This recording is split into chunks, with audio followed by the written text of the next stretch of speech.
Hello everyone, welcome back to Help4Go e-learning. My name is Prashanja. Now in this particular lecture, we are going to cover that how we are going to print the hello world. So first of all, in template folder, I hope guys that all of you have done all the steps which is covered by me in previous lectures, right?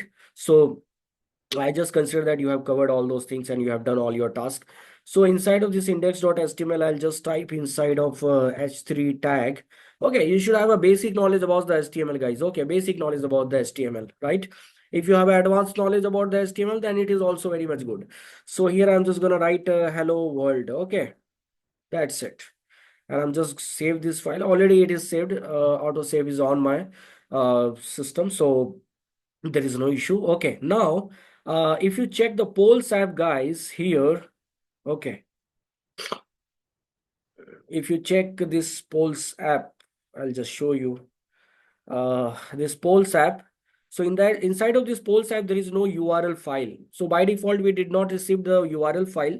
What I have to do exactly inside our project, we have the URL file. So I'll just click on it. I'll just right click on it and copy this file from here and just close this project to avoid the confusion. Inside of my app, I have clicked on the folder of my app. Okay, and I'm just gonna paste here. Okay, so it is pasted here. Now we receive the urls.file in our polls app. You can check the path also. What I will do exactly, this unnecessary statement I'm gonna remove from here, and this particular line is not required here because that path was required in the project folder. Why? I'll tell you. Inside of my polls app URL, and right now I'm just keeping it as empty.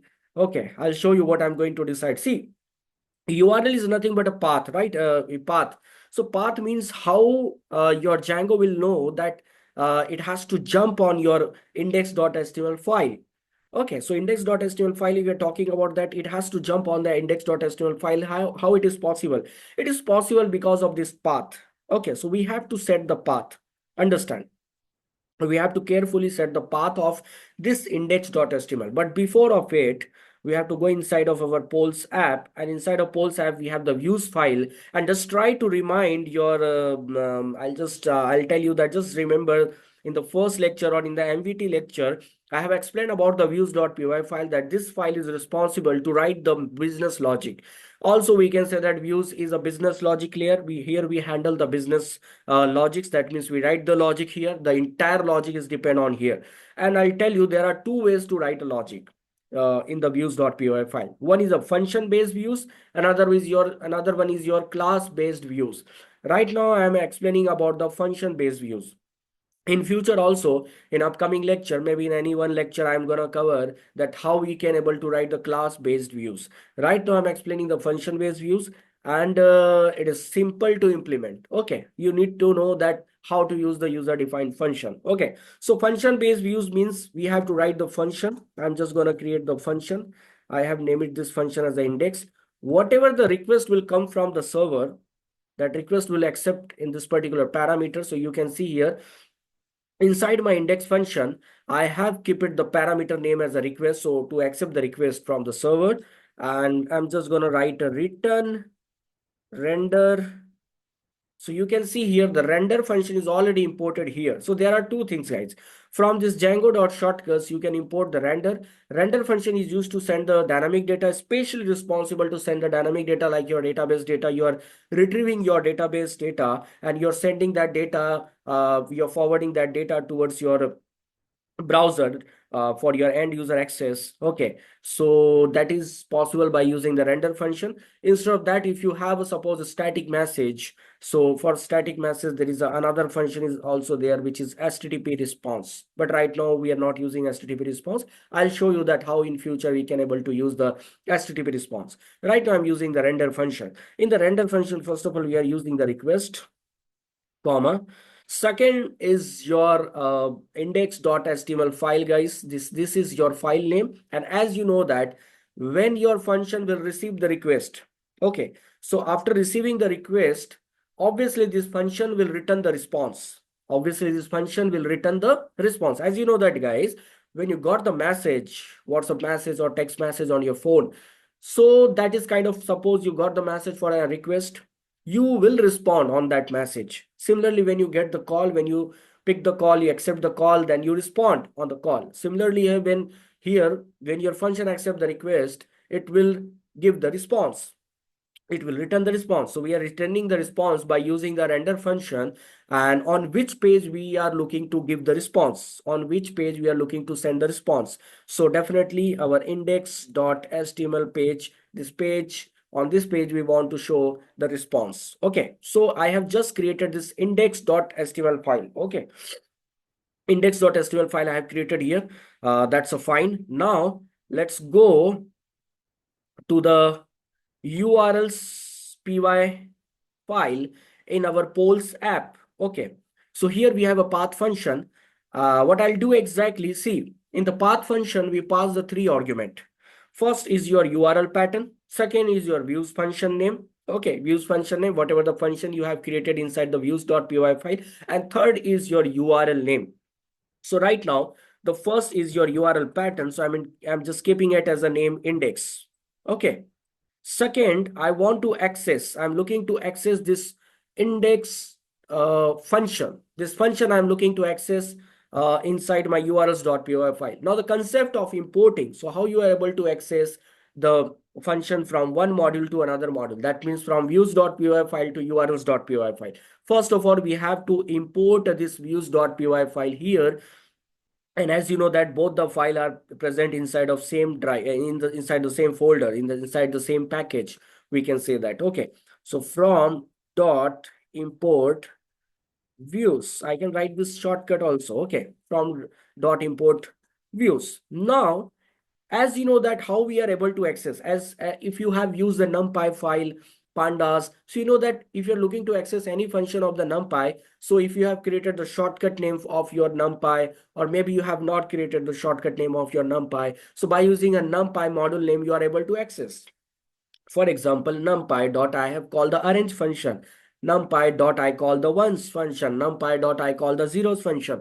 There are a bunch of functions are available for the numpy array, right? So similarly here, by using the views dot, I'm going to access this index function because this is my user defined function, boss. Okay, second argument is also set. Now the third argument is optional, guys. It's not a mandatory to implement it, it's optional. But what I say, as a developer, it's a best practice to set your path, your URL name in a first step. So I will just use this name equal to parameter, and inside of this parameter I will provide my path name, and I will just taking my path name as an index also. Okay, don't get confused. In upcoming lectures it is gonna very much clear that why I'm taking its name same. Okay, so we have set the path. Why I have created this path, guys? Because without this path it's not possible to jump in your page. What I'm saying, without this URL is nothing but your path, and without this path we are not able to reach to your page. Okay, so let's go here.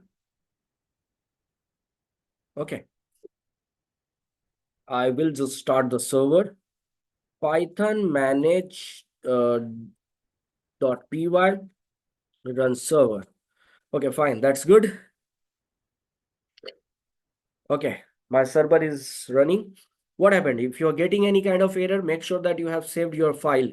Okay, equally in every file you have saved.